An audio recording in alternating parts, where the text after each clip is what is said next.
Okay, Jonathan, Western semifinal in the CFL. BC Lions have their home game in a very bizarre anomaly. It's their first time in since 30 years. First time in 30 years that they've had a semifinal at home. But honestly, let's look at this market. We talk a lot about the sports market. The Canucks are just this ongoing soap opera of misery. The Whitecaps just collapsed on their own future this year. A lot of bad luck stories, but the Lions have a chance to offer some hope here, don't they?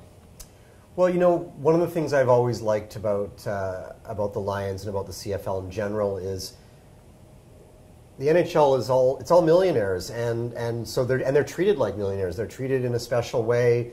There's not very good access to NHL players. They're very guarded, and all you have to do is see the coverage that we've had this season in the Province and the Sun to see how interesting a lot of the players are. You know, a lot of the Jeff Patterson Q&As this week with Solomon Elimimian. Like, there are a lot of really great characters, and I think one of the things that people like about the CFL is these guys aren't that different from you and me, other than being 3 times the size. So I don't know if this is a roundabout way of answering it, but very roundabout. Sorry, but you know what? They do have a chance in this market. They do have a chance. Roundabout twice.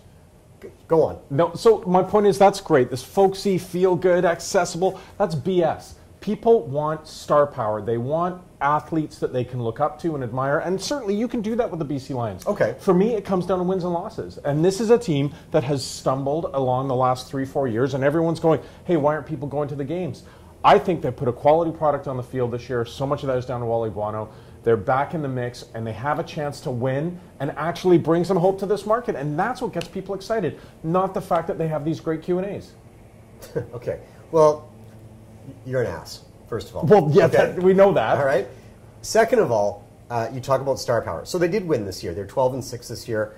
But there is star power. There's certainly potential star power in Jonathan Jennings, who's not the biggest personality yet. I'd say it's beyond potential at this point, Jonathan. 5,000 yards.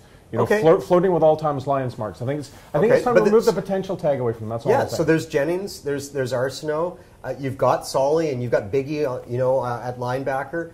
They've got some big names, and these guys are not only really good personalities, but they've obviously delivered. And that's my point. We can pussyfoot around the edges all we want about, the CFL is nice, it's folksy, they're not these stuck-up millionaires. But bottom line is people want results, and this team has brought results. And I think if they win this weekend, they are going to capture people's imagination. Yeah, and you know what? It'd be great. It'd be great to win this weekend. It'd be great to beat the Stampeders. I think it would be fun for this market to have the Lions in the Grey Cup. As you know, what I'd love to see is a Lions-Eskimos Grey Cup in Toronto, which I think would be a big hit in the center of the universe. Absolutely. Now go hit the showers.